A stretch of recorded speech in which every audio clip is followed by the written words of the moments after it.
billahi minasyaitonir rajim. Lafaz isti'azah membukakanlah. Bismillahirrahmanirrahim. Dengan nama Allah, Malikul A'lam. Berkat Muhammad Sayyidul An'am. Rahmat, siang dan malam. Dengan kalimah la ilaha illallah.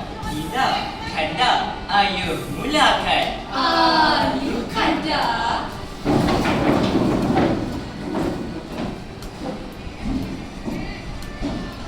Datang bertandang, pandang memandang. Dari gunung ke lautan gelombang. 7 sungai, 7 pancaran. 7 lapis. Awan, kemauan. Putri sakti kayangan megah. Dua cerita pujangga bernada. Raja dijunjung, selam kasih. Tirai dibuka, buat bersembah.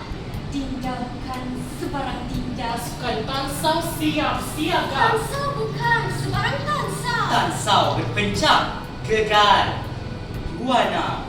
Di bawah bayu turun semuka. Pasukan tansau siap siaga. Tidak, Ya kanda. sila.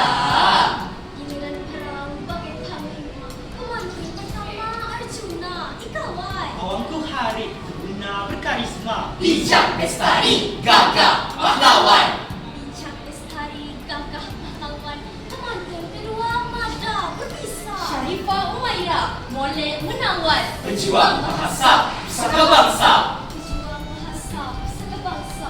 Muhammad ingin fasih berperi. Pemantun ketiga gagah perkasa. Tertambat segenap kayangan puri. Terhambat segenap kayangan puri. Tak nasib lantang bersuara. Perjaka pilihan mengikat naluri. Lafaz dialun seteru gelora. Lafaz dialun seteru gelora. Nur Farhana pemantun kelima. Ikan mata bak bertera. Kala terlihat muka watma.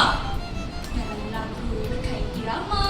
Irama tersimpul makin Dalam legenda tersirat patut. Dalam pantun kami berlima. Usah diatur pencak dewata. masa isir puri baranglah. Terus dilaung pantun pusaka. Biar terpana alam kayangan. Lima serangkai seru berbisa. Dari bus usah terleka. Takkan tergadai sekolah berjasa. Tansau terbilang, gah bersada. Biar mutiara di dalam lembah. Biar gelora di tengah segara. Biar halilintar melalangi. Takkan tansau goyah tiada.